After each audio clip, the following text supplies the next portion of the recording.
हिमालय पे खप के पांचों वीर छोड़ी जब कलयुग रावण के चले गए, हिमालय पे खप गए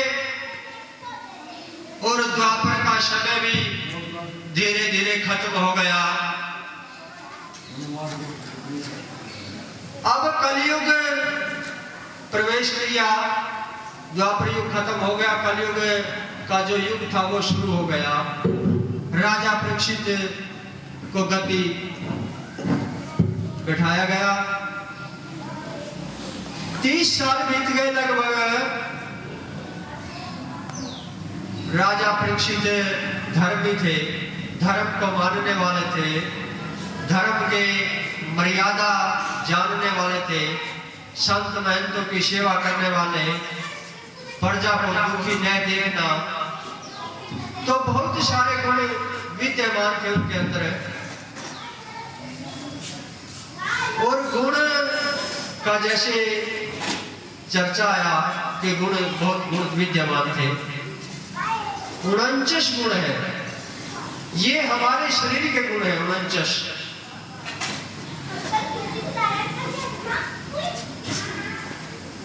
कल की कथा में बतलाएंगे 49 गुण कौन कौन से हैं।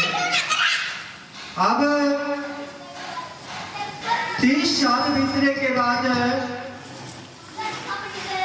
कलयुग ने बहाना बनाया कि कैसे राजा को बताया जाए। सामने वैसे तो हिम्मत नहीं बढ़ती थी कि राजा को बोल दे, लेकिन कुछ बहाना बनाया, जैसे सामने गौ माता का, बैल का रूप धारण, उसके बाद उसको डंडा लेकर के ताड़ना। ताड़ना होता है, ये शब्द हमारे देश के अंदर विवादित है कि ताड़ना, ये वो ताड़ना है जैसे धीरे धीरे स्वर के साथ में ढोल को बजाना या किसी को समझाना। पशु हो, पक्षी हो, पखेरु हो, कोई भी उसको समझाना, ठीक बातें, पशु भी जानता है इस भाषा को, ताड़ना को धीरे धीरे मीठे स्वर से ताड़ना, तो उसको ताड़ना दे रहा था।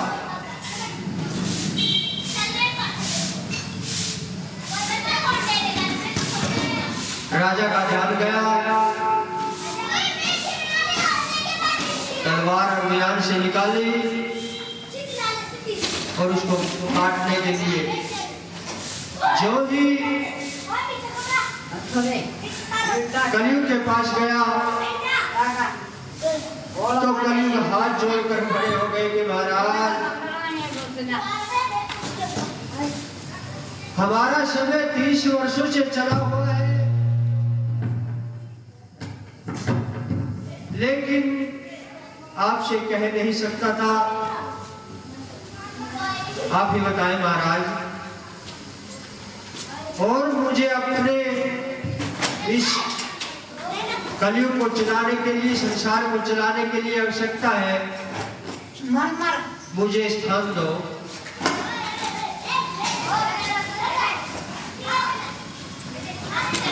तो राजा ने मानना पड़ा, क्योंकि विधि का विधान, विधाता का जो खेल है, विधि का जो विधान है, हे माता के जो लेख है, वो आखिर उनके दायरे में आना ही पड़ेगा। तो राजा परीक्षित ने कहा कि नंबर 1 स्थान जहां जुआ खेला जाता हो,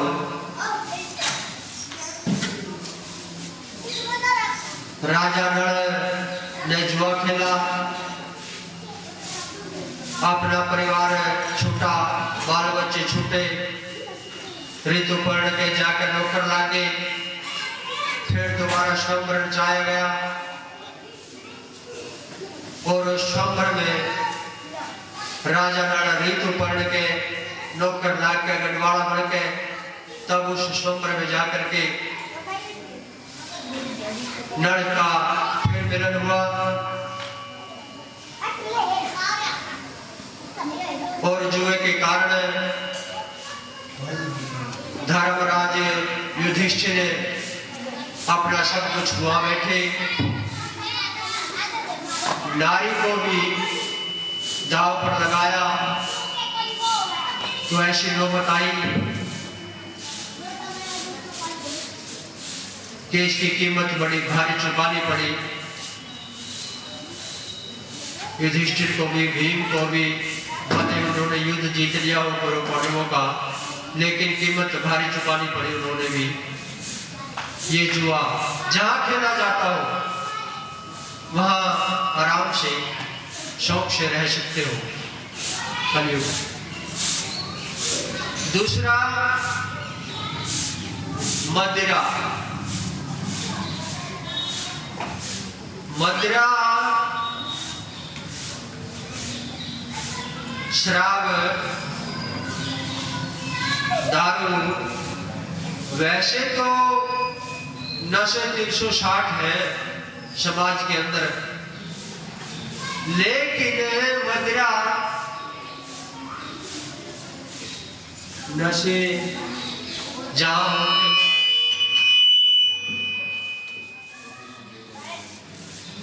तो वहां स्थान दिया गया। अब कितना भयानक समाज के अंदर धुआंधार, अगले भी परेशान, पिछले भी परेशान, लेकिन मन है कि मानता नहीं।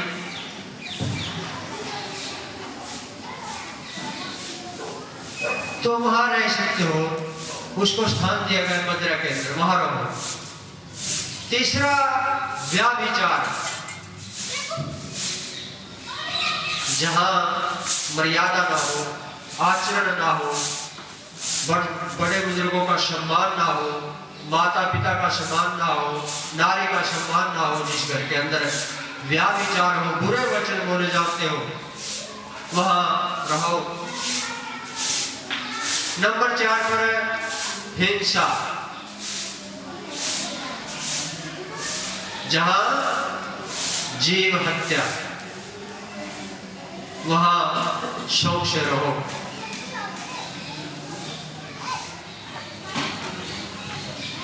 तो राजा शिकार खेलने के लिए अधर्म से कमाया हुआ धन, जरासंध जैसे उस टाइम में जब राजा को जीत लिया तो राजा के धन पर अधिकार जीतने वाले का हो जाया करे था। जितने भी राजा उनसे युद्ध किया पांडवों ने और जीत हासिल की, तो उनके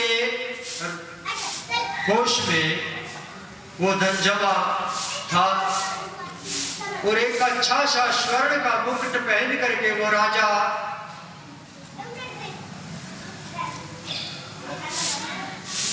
शिकार खेलने के लिए जंगल बियाबान में दूर निकल गया।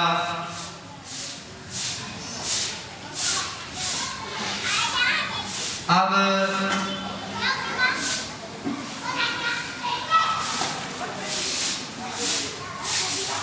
पहुंचा जंगल बियाबान के अंदर, प्यास लगी, भूख लगी, तो एक सामने ऋषि का आश्रम दिखाई दिया। उस ऋषि के आश्रम में प्रवेश किया। वहां समाधि में बैठे हुए थे ऋषि, उनका नाम था शबीक मुनि। समाधि में बैठे भगवान का भजन सुरती लगी हुई थी। योग बल से अपने 10वें द्वार में बैठ करके वहां ओंकार का जाप कर रहे थे। राजा परीक्षित वहां गए, देखा कैसा पाखंडी साधु है, जानता नहीं है कि छत्र राज है सारे भूमंडल पर, लेकिन ऋषि समझता नहीं है शायद। तो उनके मन में मैले विचार आए, उस मुकुट के कारण, समय के कारण कलयुग बुद्धि में प्रवेश कर गया। विनाश काले विपरीत बुद्धि, जब विनाश का समय आता है तो बुद्धि उल्टा काम शुरू हो जाता है।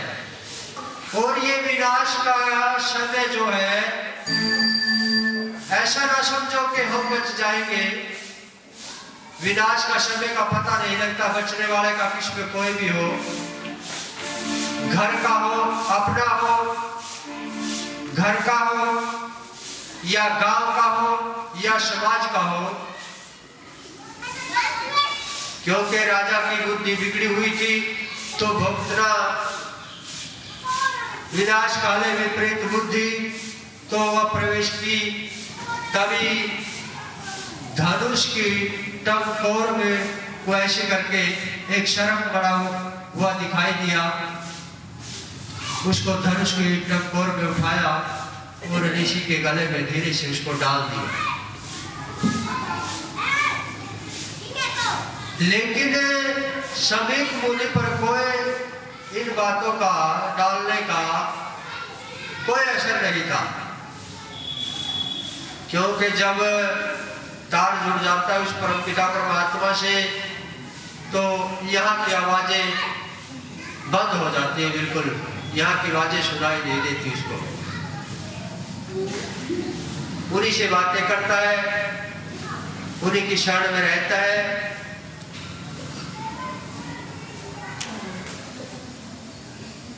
तो नहाने के लिए पास ही कौशिकी नदी बहती है, वहां समीक मुनि के आश्रम के पास है कौशिकी नदी। श्रृंगी ऋषि शिष्यों के साथ में, जो गुरुजियों के शिष्य थे उनके साथ में कौशिकी नदी पर नहाने स्नान करने के लिए गए हुए थे। आए, देखा पिताजियों के गले में सर्प डाला हुआ है।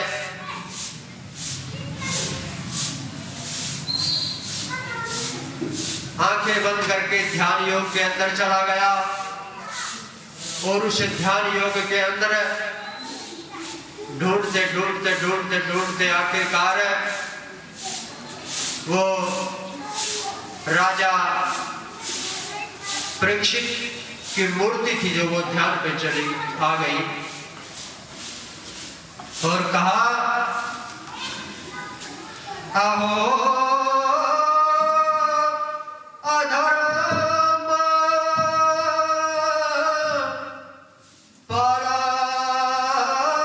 परानाम पित्वा बलि भुजा मेरा। अहो अधर्म का पालन किया, पालन किया, अहो अधर्म का पालन किया, पित्वा बले भुजा में, भुजाओं का राज का नशे के अंदर दुरुपयोग किया। किसका? स्वामी दयागम यद वासनाम द्वारपाराम सुनामिवा। स्वामी का, माता पिता का, ऋषि का सत्कार करने की बजाय उसका तिरस्कार किया। अरे क्षत्रियो, तुम तो द्वारपाल थे, लेकिन घर के अंदर किसी के घर के अंदर है, बुलाया नहीं, तो किसी के घर के अंदर जाकर के ऐसे ऋषि के गले में शर्फ डालना, झूठे बर्तन करने वाले कुत्ते की तरह हो गए हो।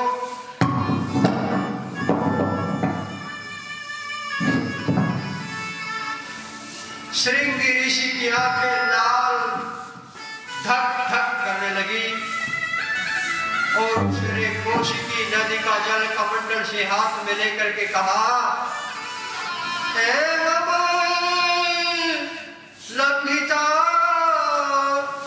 मर्यादम तक्षक, जिसने भी इस मर्यादा को लांघा है, शब्द में हरि तक्षति,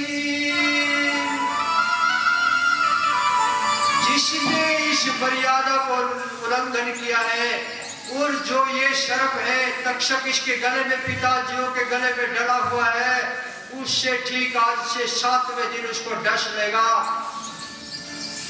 तो ऐसा कह करके श्रृंगी ऋषि ने जल छोड़ दिया। अब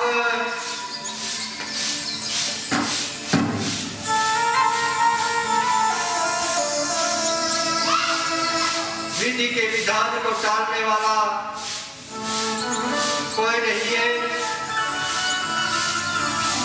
समीप मुनि की आंखें खुली, देखा कि राजा धर्मी था, लेकिन पुत्र में आवेश में आकर के धर्मी राजा को श्राप दे दिया। ये अच्छा कर्म नहीं हुआ। पश्चाताप होता है ऋषि को कि ऐसे धर्मात्मा राजा नहीं मिलते।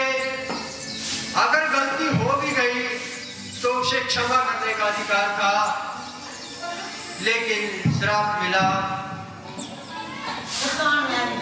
तुरंत राजा के पास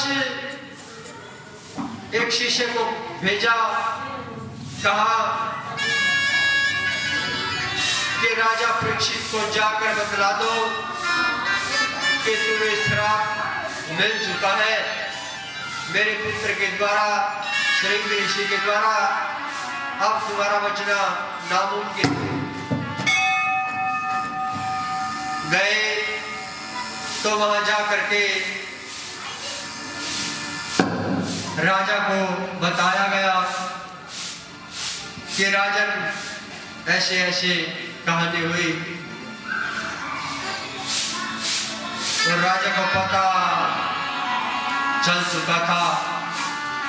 जैसे उन्होंने उस मुक्त को उतारा था घर जा करके, तो वही पता चल गया था कि अनर्थ हो गया, क्योंकि बुद्धि वापिस आ गई थी।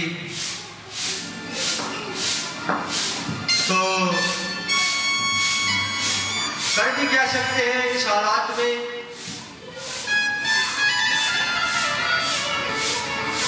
परमपिता परमात्मा को बचना, क्योंकि ये संसार प्रभु से प्यार, एक प्यार का नगमा है।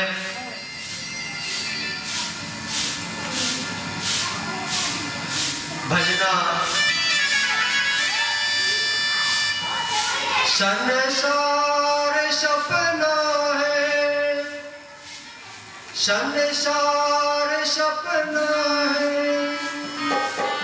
यहाँ कोई न अपना है।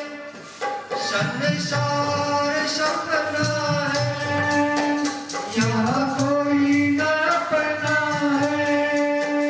वो कुछ दिनों के मेहमान फिर जान का खपना है। संसार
वो दुनिया में आए शुभ कर्म को ही करना,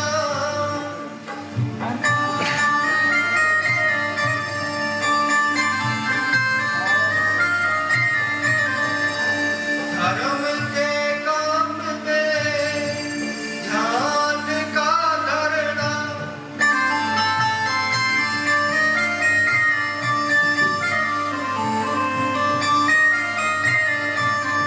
मरना है शान से क्यों ढोलक ढपना है।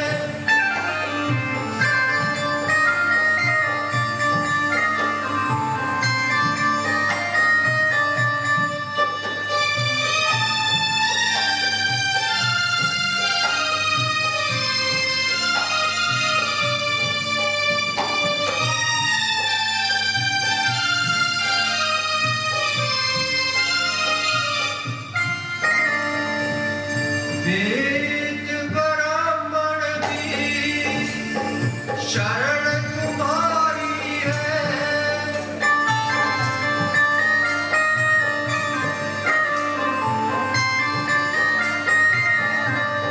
तारा जमाना हरी बारी हमारी है।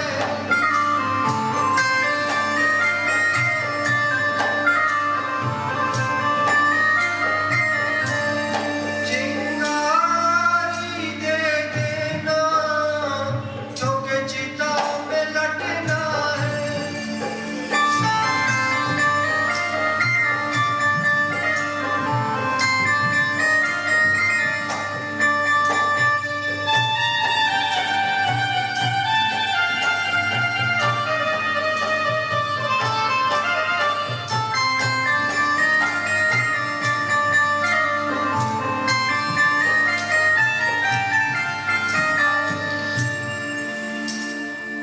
चिंगारी तो दे देना क्योंकि चिता में लटना है।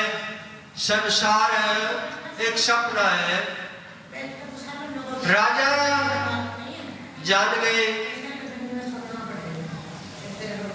सपने में जैसे मना का हो चलना, फिर याद आए सूरज का वो ढलना। जैसे ढलते सूरज का याद आते शाम हो गई, उसी प्रकार राजा को याद आता है कि काल के चक्कर में, काल का जो चक्कर चला उसके अंदर पिछड़ा है। याद करते हैं प्रभु को, मलना हो हाथों का, क्योंकि बाद में हाथ मलते हैं तो छोटा बाड़ा का जपना है। जिन्होंने बाड़ा का जपना छोड़ दिया तो हाथ मलना बाद में, इसके बाद कुछ नहीं रहता। कुछ दिनों के मेहमान बंदे मेरा मेरी में क्यों उम्र गंवावे, प्रीतम प्यारे की यूं याद सतावे। बतावे ये ऋषि मुनि होया कर्मों का लपना है, क्योंकि हमारे कर्म कहीं न कहीं छूटे तभी हमारे साथ विपरीत हुआ।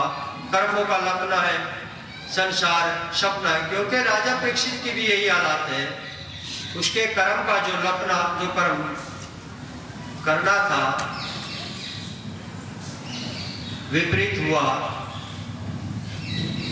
दुनिया में आए हो शुभ कर्म ही करना और धर्म के काम में सदा ध्यान धरना। मरना साध से क्यों ढोलक ढपना है। ढपना एक तो बजाना होता है, अच्छे तरीके से ढोलक को बजाए, साज को बजाए, अपने शरीर से काम ले, लेकिन एक थप थप की आवाज आए, न तो अगले सुन सके न पिछले सुन सके। तो ढपना नहीं चाहिए, ढोलक को बजाना चाहिए, क्योंकि ढोलक ढपना है। तारा जमाना हरी बारी हमारी है, चिंगारी तो देना क्योंकि चिता में लटना है। ये जान गए थे राजा परीक्षित कि आखिरकार चिता में तो लटना ही पड़ेगा। तो सभा लगाई गई, दरबार सजाया गया और उस दरबार में बुद्धिमान मंत्रीगण,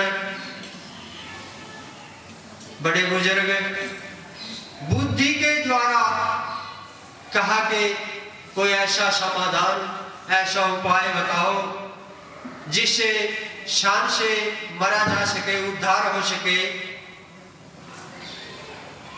तो उन्होंने राय दी। अब यहां जैसे कथा के अंदर मोड़, जैसे जिंदगी पे चलते हुए रास्ते में मोड़ आते हैं, उसी प्रकार कथा में मोड़ आते रहते हैं। लेकिन मोड़ को छोड़ना भी अच्छा नहीं, क्योंकि मोड़ को काट लेना ही अच्छा, क्योंकि आगे आसान रास्ता हो जाएगा। जब राम रावण का युद्ध पूर्ण हुआ, वहां अयोध्या के नगरी के अंदर आए और सीता माता को दशोटा वापिस मिल गया, जहां लव उसका वाल्मीकि आश्रम में जन्म होना। अब जाने के बाद लक्ष्मण जी कहते हैं कि भैया एक बात कहूं, अगर मानो तो। कहा शौक से कहो लक्ष्मण, कि क्यों न अश्वमेव यज्ञ किया जाए। राम ने कहा कि भैया विचार तो बहुत उत्तम है, तैयारियां करवा दो। यज्ञ, अश्वमेव यज्ञ की तैयारियां शुरू हो गई। गंगा आदि नदियों का जल मंगवाया गया। अब समस्या खड़ी हुई, कुछ जो छोटी बुद्धि के, छोटी सोच वाले उस दरबार के अंदर, राम दरबार के अंदर थे, तो उन्होंने कहा कि महाराज आप नारी के बिना, सीता के बिना यज्ञ नहीं कर सकते। अब जैसे रामायण अयोध्या के अंदर मुद्दा था, हमारे देश के प्रधानमंत्री के साथ में भी ऐसा हुआ, वाद विवाद चला, विचार चला। कहा कि आप नहीं कर सकते, और क्या करें? भगवान राम ने पूछा क्या करें? कहा दूसरी शादी कीजिए। जिस राम ने पिता के कहने पर नारी को त्याग दिया, मर्यादा निभाते निभाते निभाते निभाते यहां तक आ गया, और अब तुम उस राम को मर्यादा तोड़ने के लिए कहते हो कि दूसरी शादी कर लो। कहना बिल्कुल आसान है, करना तो बहुत औखा है। कोई अच्छा उपाय ढूंढ कर बताओ कि महाराज और कोई उपाय नहीं है कि ये शास्त्र रखे हैं, चारों वेद रखे, 6 पुराण रखे, 6 शास्त्र रखे, 18 पुराण रखे, इनके अंदर ढूंढो, समाधान कहीं ना कहीं इसका मिलेगा। अब ये विवाद वार्तालाप चल ही रहा था, तो गुरु वशिष्ठ जी फिर यहां कथा जन्म लेती है।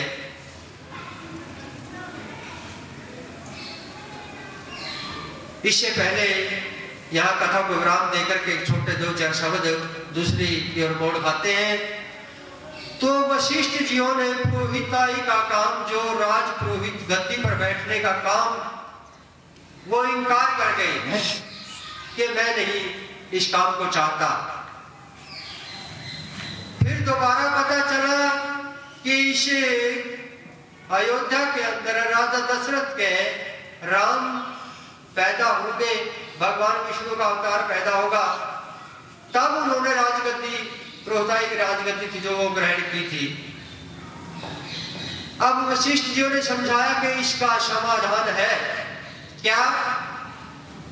आप स्वर्ण की मूर्ति, सोने की मूर्ति सीता की बनवा करके और पास में बैठा करके हवन को पूर्ण कर सकते हो। दूसरा,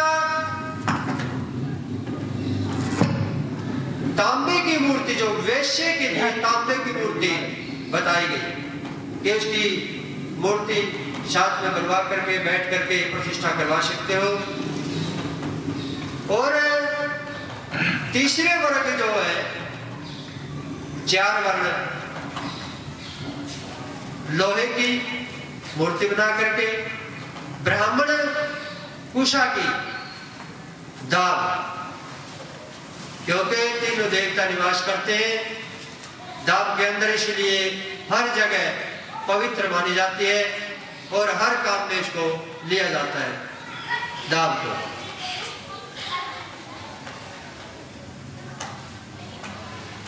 सीता माता को पता चला, एक बार तो शादी की सुन करके दुखी हुई, लेकिन कहा कि भगवान राम शादी करने वाले नहीं है, जवाब दे दिया। उन्होंने खुश हुई बहुत।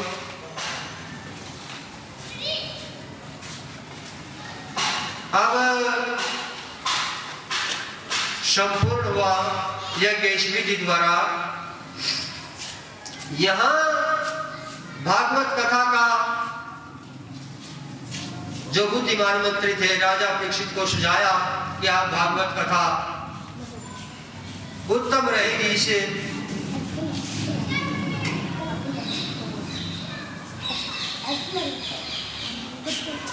समय में। तो राजा ने कहा ठीक है, आप श्रीमद् भागवत कथा का आयोजन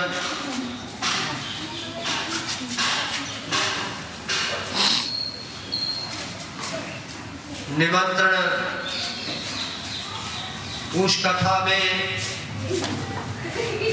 श्री सुखदेव मुनि आए थे और देश विदेश में ढंढोरा पिटवा दिया।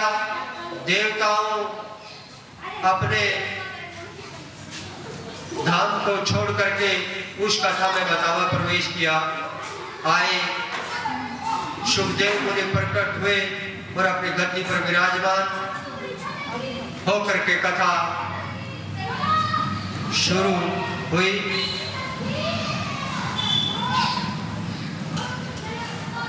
ये वेद व्यास के वंशज, वेद व्यास, पाराशर, शक्ति और वशिष्ठ, आगे ब्रह्मा की संतान। ब्रह्मा से तो पैदा संचालन होता ही है।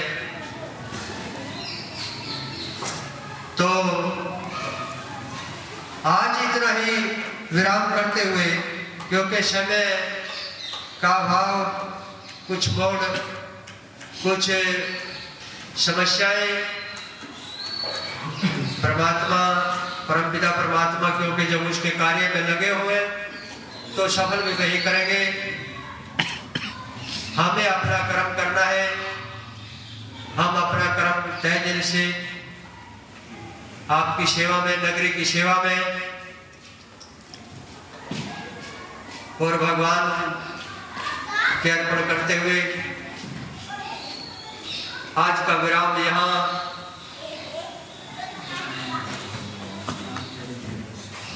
देते हैं। इससे पहले भजन हो जाए और फिर आरती की तैयारी, प्रसाद वितरित है।